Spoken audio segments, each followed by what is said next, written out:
space and matter. Now see further than we've ever imagined, beyond the limits of our existence, in a place we call the universe. Mars, the god of war's brooding namesake, has long held sway over the hearts and dreams of the scions of Earth. In the future, robotic rovers will be replaced by manned missions, but the first human explorers will just be blazing the trail for a permanent settlement, a Martian metropolis. Scientists and engineers are already designing everything we'll need to survive in this space colony of the future. This is the only way to ride on another planet. Despite cutting-edge technology, living full-time in this alien world will be a relentless battle for survival. We're going to be staring out at an environment that's lethal to us. These are the technologies, the dangers, and the wonders of living in space.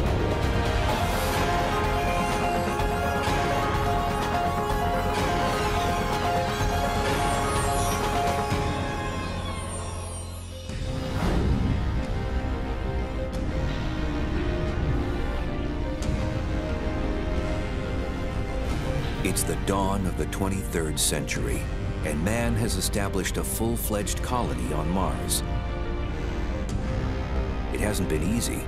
On Mars, we are the invaders. And the angry red planet has declared war on us, using its very nature, scorching radiation, razor-thin air, and lethal dust storms. To ensure life here will be a constant struggle. So why bother to live in space at all? Why did these brave pioneers not simply stay huddled together where it is safe on terra firma? We should be at least a two-planet species. In other words, it's simply too dangerous to put all our eggs in one basket.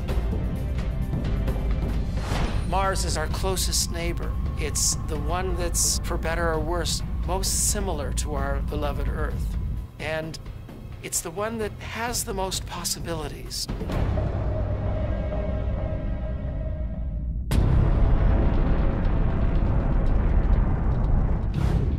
It's not just the 25-hour days and the similar composition of seasons that made the fourth planet from the sun the ultimate destination for mankind's second home in the cosmos.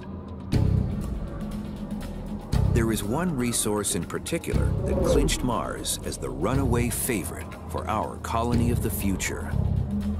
One of the first missions for our astronauts is to get energy. And one form of energy is actually underneath their feet in the permafrost.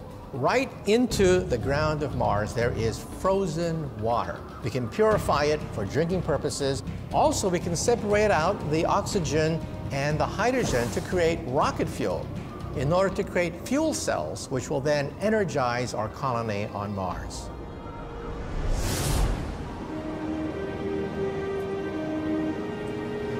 The colony itself is an engineering marvel.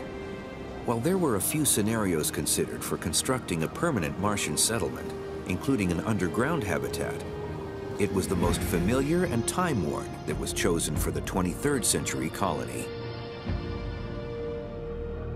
Domes are ideal structures for extreme environments, say the desert or particularly Mars. And the reason is the dome creates the largest environment in closed space for the minimum amount of structure and mass, which is very important.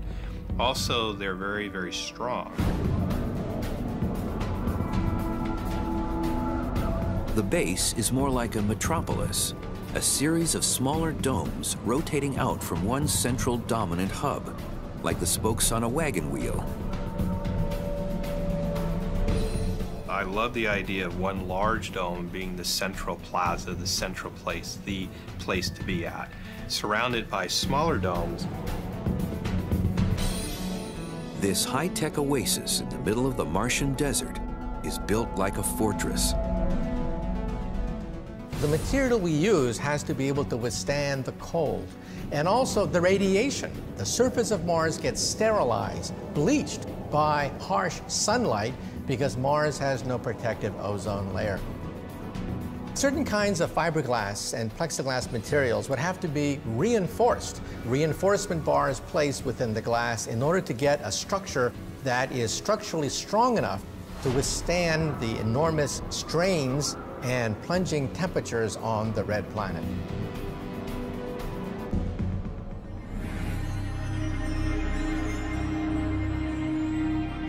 Temperature and pressure within the dome have to be strictly regulated. If it gets too warm, the expanding air pressure within the habitat will cause it to explode like an overinflated hot air balloon. But so far, the dome has done its job of protecting the ever-expanding band of pioneering Earthlings. Despite the grand scale of the dome, our colonists awake each morning to accommodations that are decidedly Spartan. The life on Mars is actually very stressful.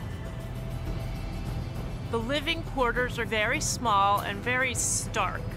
But imagine if you're living that way for years. It's very claustrophobic and it's very foreign from Earth. You've lost touch with the grass and the trees and the sky. But the trade-off is spectacular. The chance to live under a crimson sky.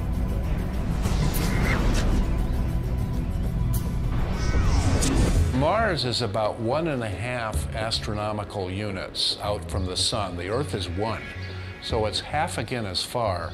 It's dimmer when you get there. And the sky on Mars is not so blue, it's red, because all of this oxidized dust that's aloft and these winds blowing all the time.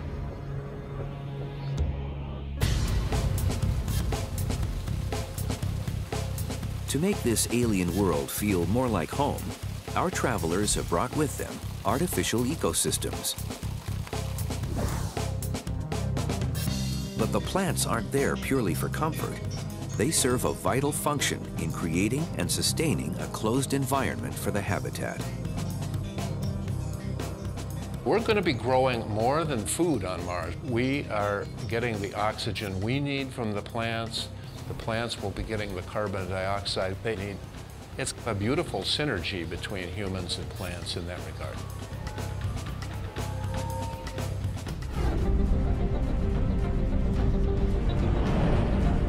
That symbiotic relationship is reflected in every aspect of life on Mars.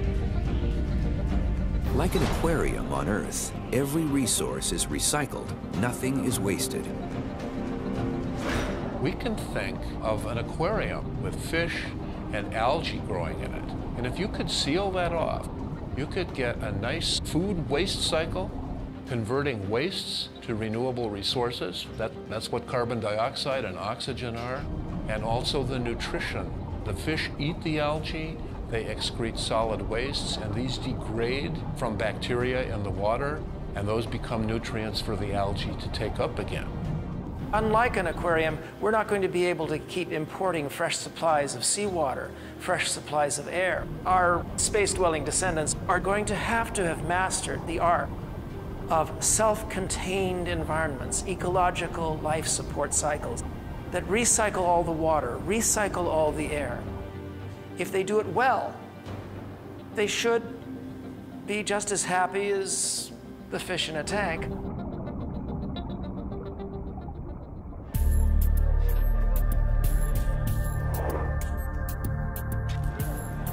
But in the 20th century, it wasn't well understood how happy humans would be in such a closed-loop system, sealed off from the outside world. The concept was put to the test in the desert outside of Tucson, Arizona, in a facility called Biosphere 2. Its original purpose, among other things, was as a trial run for a self-sustaining colony on another planet. Biosphere 2 is a large, environmentally controlled facility that can be completely closed and sealed from the outside environment. And the inside environment can be completely manipulated so that different climate regimes and different biomes can be controlled within the facility.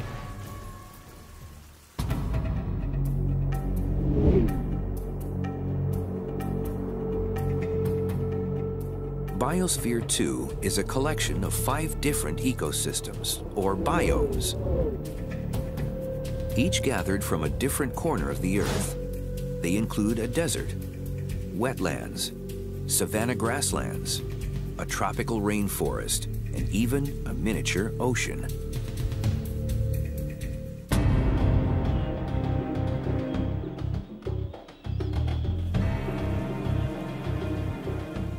This ambitious project was put to the test with its first sealed mission in 1991, but it soon ran into serious problems.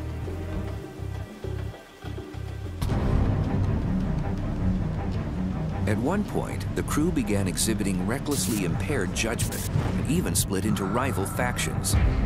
The entire mission was in jeopardy, until it was discovered that a lack of oxygen was the trigger for the crew's belligerent behavior. It was eventually traced back to a seemingly insignificant detail. The cement inside the structure hadn't been allowed to cure properly. As a result, the cement structure was absorbing far more oxygen than plants could replenish.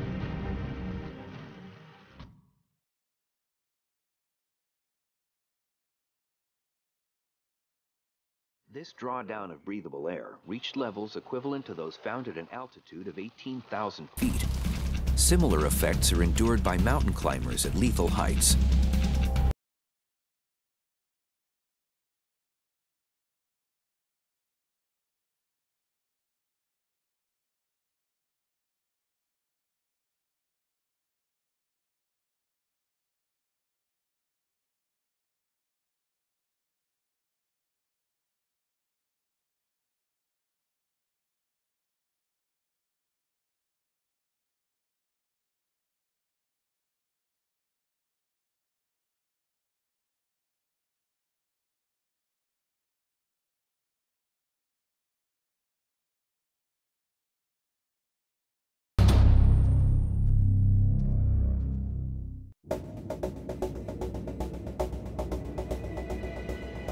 As the sun rises over Mars, a few colonists strike out from the dome to fulfill their research assignments and maintenance duties for the day. Their commute will take them across the empty, rusted plains of the Red Planet. In order to accomplish this mission efficiently, the inhabitants need an alternative to crossing the terrain on foot.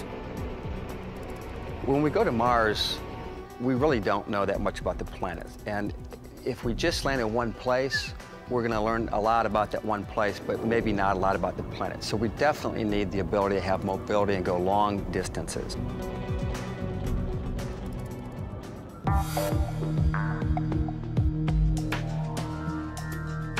The rover, used for this purpose on the Apollo moon mission, was a convertible, essentially just an amped-up dune buggy.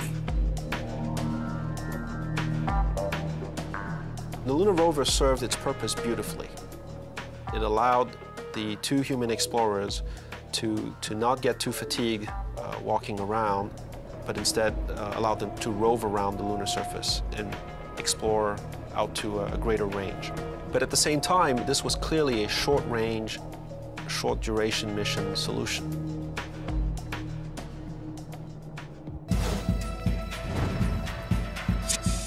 But there's much more real estate to cover on Mars. Meet the Chariot, the most advanced model to emerge from the minds of NASA's 21st century engineers. In addition to the gold plating and Jules Verne look, this space truck has some features that streamline the cruising experience in outer space. Each one of the wheels can rotate 360 degrees, so we can actually drive it perfectly sideways or forward or in any direction.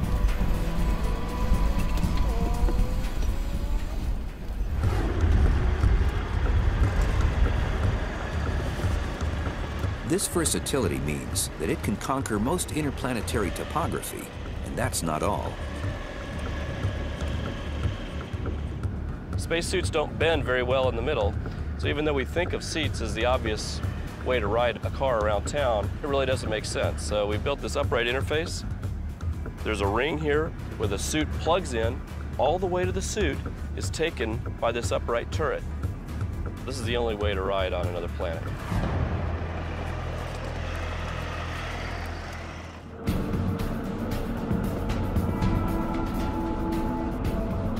Mars, though, is a vast planet, and to search its more distant corners, our colony's scientists need to ride in style. They prefer to work in jumpsuits rather than having to remain in an unwieldy spacesuit for hours on end. This is only possible if they can maintain an environment with atmospheric pressure akin to that found on the homeworld, Earth. That's where the small pressurized rover comes in. I would call it sort of a combination of a spacesuit and a sports car. It's a sporty rover, it's got great maneuverability.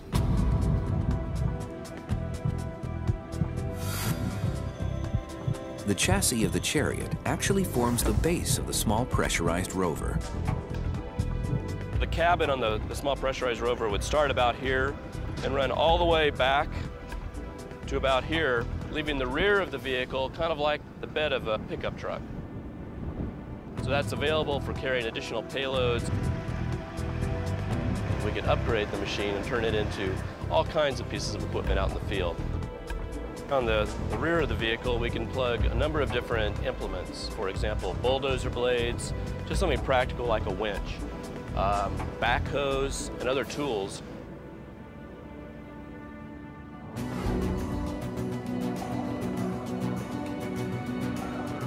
The Small Pressurized Rover, or SPR, is only slightly bigger than the Apollo rover and has a top speed of about 6 miles per hour. The SPR can be deployed for missions lasting from 3 days up to 2 weeks and covering distances of over 500 miles.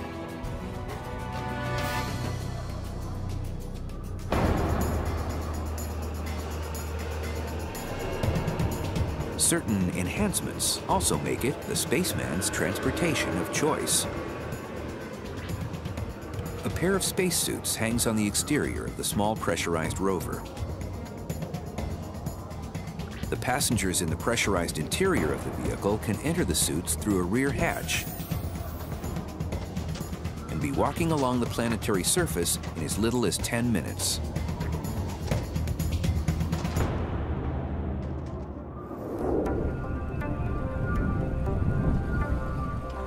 A scientist with the NASA Ames Research Center, Dr. Pascal Lee, explores another vehicle that is a precursor to one being designed for Mars.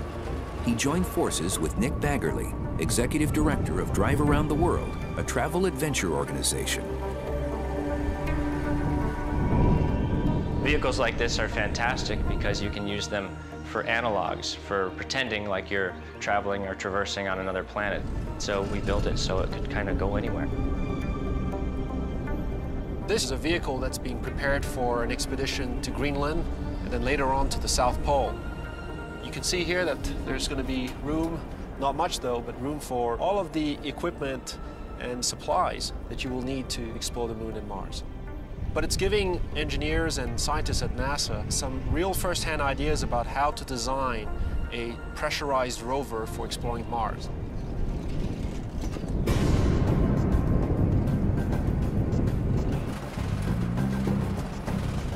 This robustly designed vehicle has a unique set of wheels.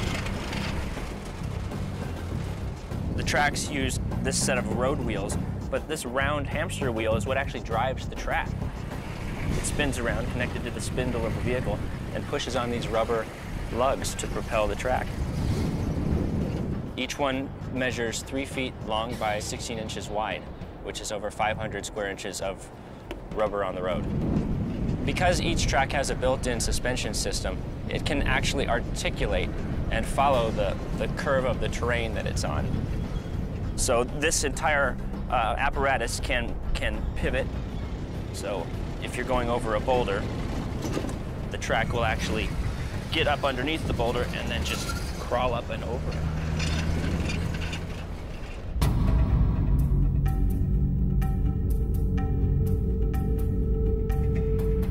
Mars is a gritty planet. Dirt, dust, and grime get into everything. This is especially true of a wheeled vehicle with moving parts, where where the mechanisms can easily be corroded. The danger is having a track over-rotate. And when it does, you have a field repair situation on your hands.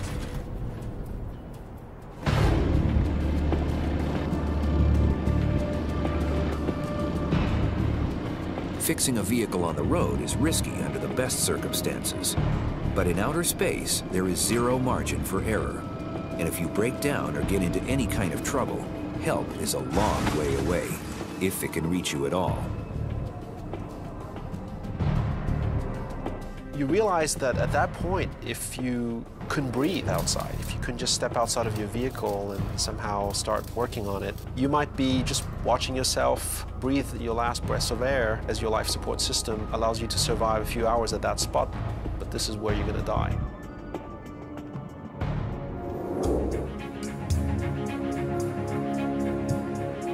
Fortunately, NASA has a contingency plan in mind. One of the nice advantages of the small pressurized rovers is that because they're relatively small and light, we can actually launch two. So we operate with a system of two together, sort of like a buddy system where there's two astronauts in each rover and they go out long ranges. And if one of them should break down, then all four astronauts can get in the other one and come home.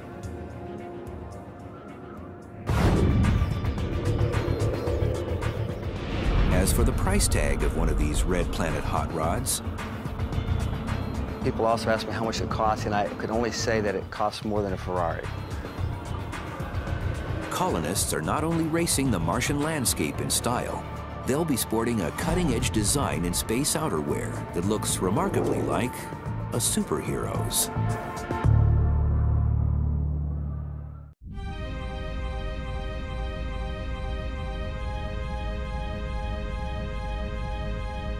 As one of their daily research assignments, our Martian colonists of the future explore the largest volcano in the solar system, Olympus Mons. But even while performing routine chores, Mars is waiting to ambush and kill any intruder. Layers of protection are a constant requirement for Earthlings. When not in the safety of the dome, colonists must be in a pressurized rover or in the crushing confines of their spacesuits.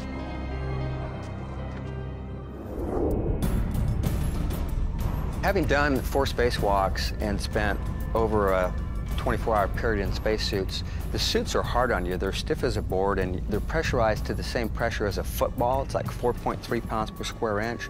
So every time you go to close your hands and move your gloves, you're working against that inflation pressure. And it can be very fatiguing. It can cause fingernail damage and other trauma from the suits.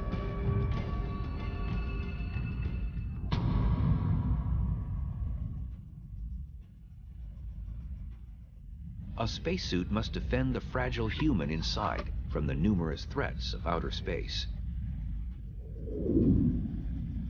We need to pressurize them, we need to give them oxygen, we want to control for temperature and humidity. So we do all of that within a spacesuit design. While it must accommodate human needs, a spacesuit must also be a constant shield against an unforgiving universe.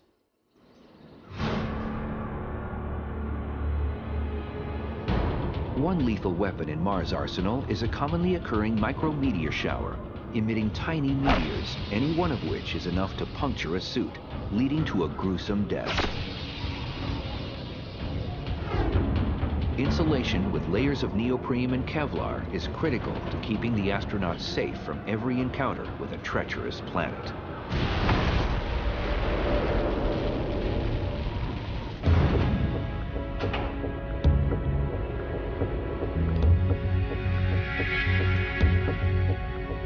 Carrying a life support system results in a suit that is so bulky and cumbersome to wear, it can take up to 3 hours for an astronaut on the International Space Station to don an MMU, or Manned Maneuverable Unit.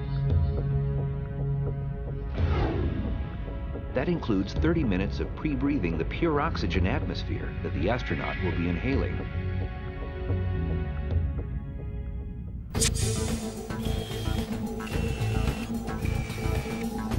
But at MIT, scientists are using robotics to help create a new, more streamlined spacesuit, straight out of the pages of a comic book.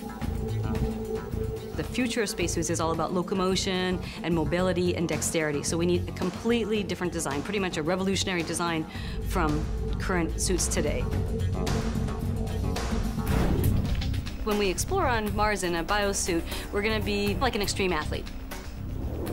The reason we're going to Mars to explore is to search for the evidence of past life. So on Mars, we need to bend down and look for fossils, look for life. So the primary design principle of the biosuit is to afford the astronauts maximum mobility while maintaining the minimum energy consumption. This is just a mechanical system, but imagine that this wire was made out of a shape memory alloy.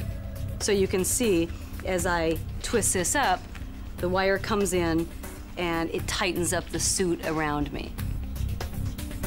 What that means is we're applying the pressure directly to the skin. That's also why we call it a second skin suit.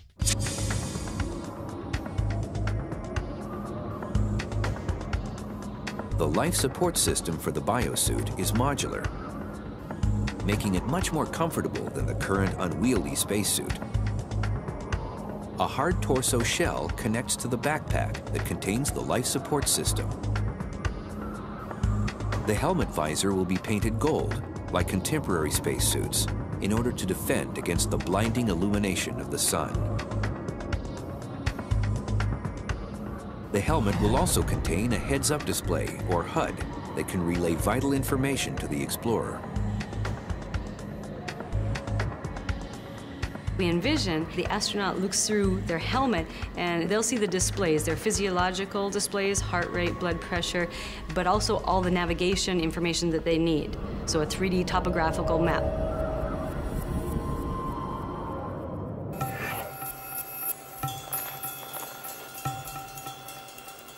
Normally, designers only worry about spacesuits being safe and functional. But the biosuit inventors also wanted to make sure that their creation was aesthetically pleasing. We hope that the biosuit looks really beautiful and wonderful. It wasn't intentionally made to look like a Spider-Man suit. The biosuit is just one futuristic technology that may someday make an appearance in the Martian colony. But no matter what spacesuit you're wearing, a stroll on Mars will never be a walk in the park. Martian colonists may dress like superheroes, but they aren't all powerful.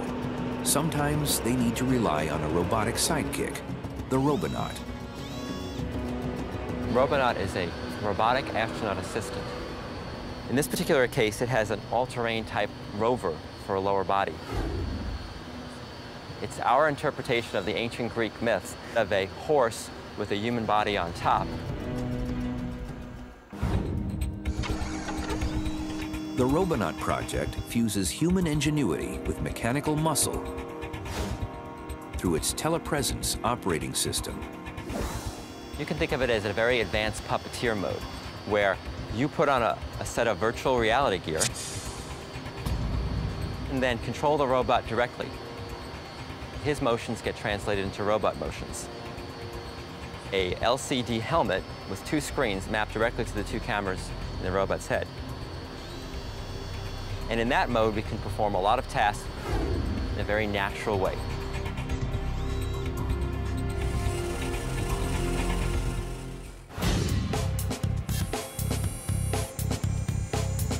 The cameras are protected by a helmet modeled after Roman centurion armor.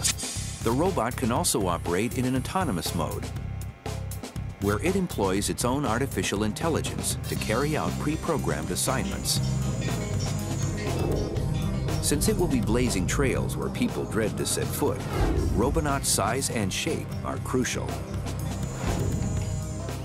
Robonaut is designed to help humans do human tasks. So the human form is a natural way to achieve that goal. If you want to be able to work with the same tools, work in the same environment, having roughly the same size appendages certainly helps. One example of this is using Robonaut to take over the more routine tasks inherent to running the colony. The best role to give robots is to have robots cover what is either too dangerous for humans to do, or things that are simply better done by robots.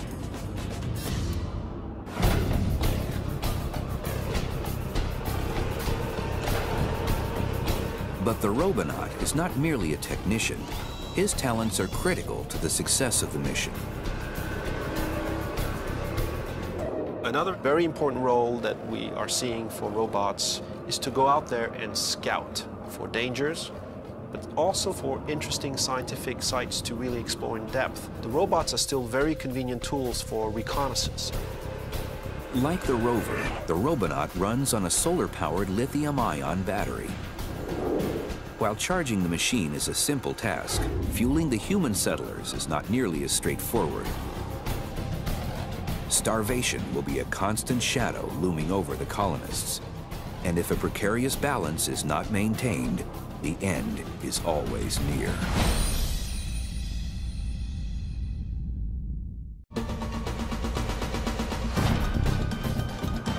For our fearless Mars colonists of the future, satisfying even the most primal needs proves to be a daunting hardship. Take what may be the most basic need of all, food. Costs about $140,000 a pound to transport anything from Earth's surface to Mars' surface. That can be food, it can be water, it can be air. So, given the prohibitive cost of importing several tons of prepackaged food, every Martian pioneer is also a little bit of a farmer.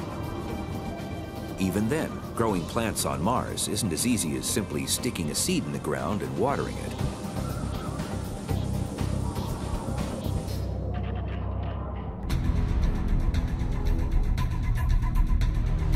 The Martian soil, or regolith, is an inconsistent resource. Even a minute trace of toxic material can spell instant death to the crops and doom for the colony. They cannot rely on Mars soil to nurture plants from Earth. On Earth, there are a couple of different ways that we grow plants. We grow them outside in the open field. We also grow them in a greenhouse. This is what greenhouses are like on Earth. They're located on the surface of the ground. They use natural solar radiation, and they operate year-round without danger from meteorites or ionizing radiation from space.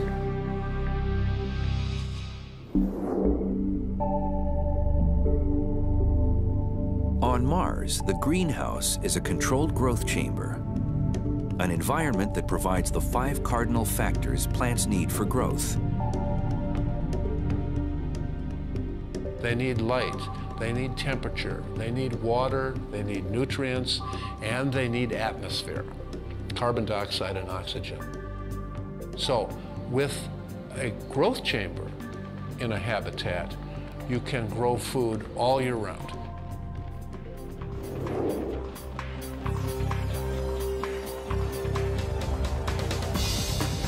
For the most part, they are grown hydroponically, a term that literally means water culture. Plants grown hydroponically are grown without soil in a nutrient bath suspended in water. But plants still need light and room to flourish, and space is at a premium.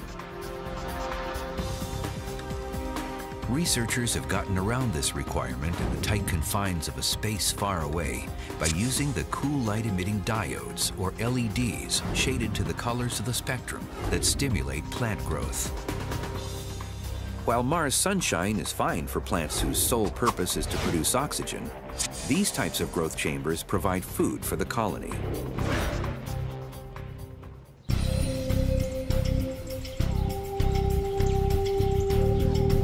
Another concern to plague the colonists. On Earth, insects pollinate plants. Does that mean that we'll be taking bugs with us into space? It's actually really difficult for bees to navigate under conditions that are not found on Earth because they use the UV light from the sun to navigate, and they use a lot of other cues. And we wouldn't have those same cues on Mars or in a space colony. a little invention works wonders. We have these vibrating wands that will act like artificial bees, or using air movement, like a fan that's blowing the pollen around from one flower to another.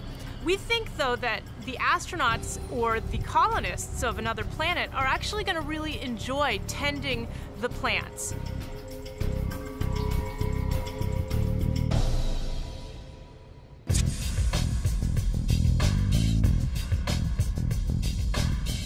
But there's still one huge factor to growing plants on Earth that's missing on Mars. And it's something that even technology can't overcome. It's only about 3/8 Earth normal gravity on Mars, so there'll be less pull on the plants. On Earth, gravity drains water away from the roots of plants, allowing them to take in oxygen. With reduced gravity, water doesn't flow efficiently, leading to saturated roots unable to absorb nutrients and air. There'll be maybe a tendency for them to grow weaker.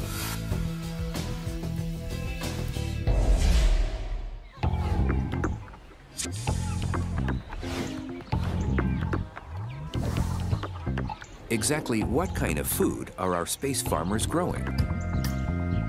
Potatoes and lettuce, to name just a few. Given all of these ingredients, here's what's on the typical menu for a Martian diner. For breakfast, it's scrambled eggs and hash browns. Lunch is a sandwich, tempeh made from soy or portobello mushrooms, with a side of strawberries.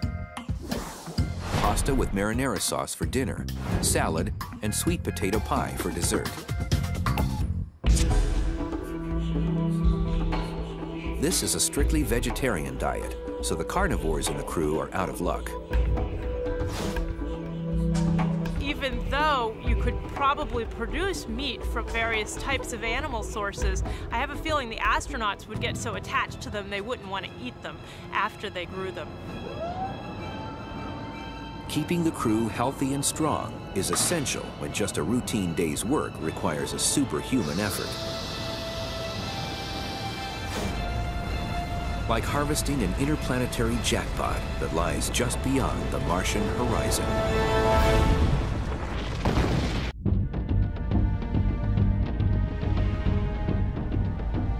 The cost of mounting this long-term expedition to Mars is astronomical.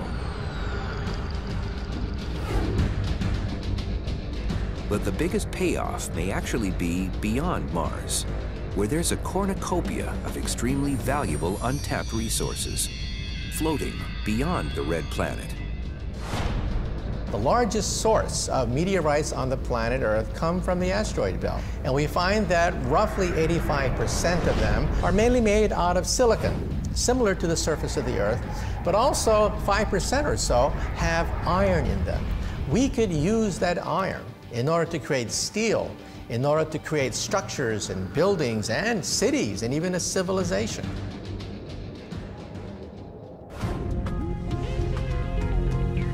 Harvesting the asteroids smooths the progress in assembling and expanding the Martian outpost. Constructing new facilities and spacecraft, as well as maintaining and updating the older ones, is accomplished utilizing the raw ores refined and processed from the belt.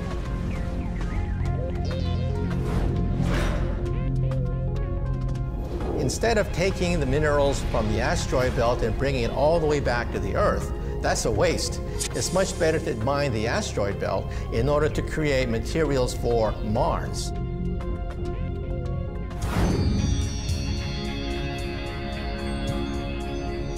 But there's also another reason to grind up these deep space boulders.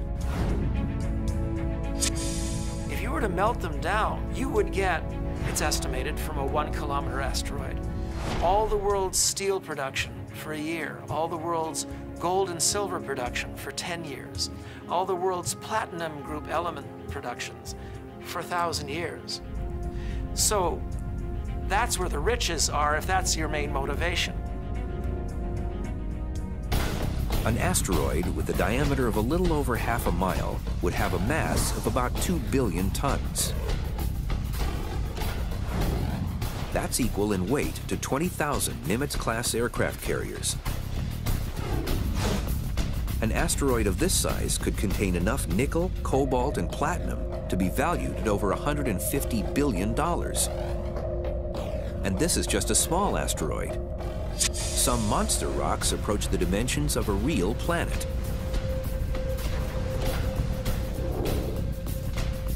Mining an asteroid is something that we've never done before. However, perhaps there are ways in which to dig into the asteroid's soil, which we don't think is going to be that hard. One way is laser beams. We can use high technology to create laser beams that'll slice right through the asteroid material.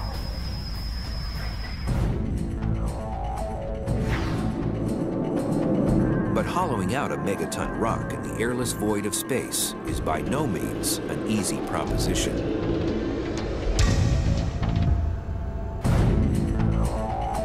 Radiation in the asteroid belt is quite harsh, especially because Jupiter itself releases an enormous amount of radiation.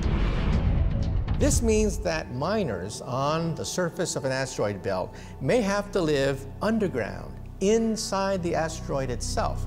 That would give them some protection from the radiation from the sun, radiation from Jupiter, and radiation from outer space by living inside the asteroid itself.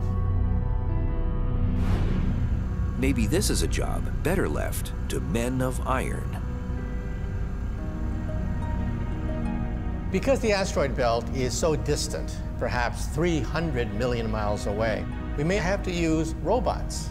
Robots are going to be relatively cheap, they don't require life support, and they don't have to come back.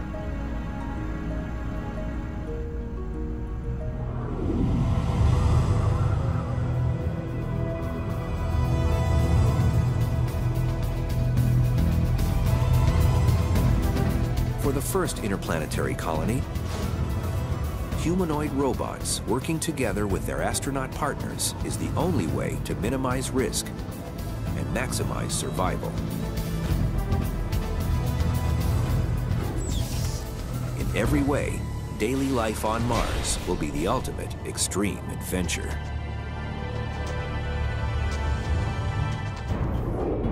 You get up in the morning, you've had an hour extra sleep, you bound out of bed because there's half the gravity. Then you suit up to go outside because you have an hour of duty checking on the robots that keep life possible. And then on your way home, you stop on a ridge and you look across the valley into the canyons. And you look up at the Martian sky with the amazing sight of stars twinkling through. Exploring the surface of Mars is going to be a fantastic adventure. There are landscapes that are of unimaginable beauty, some completely alien to us. There are thousands and thousands of kilometers of terrain to cover in every direction. It's going to be a fantastic wonderland for scientists.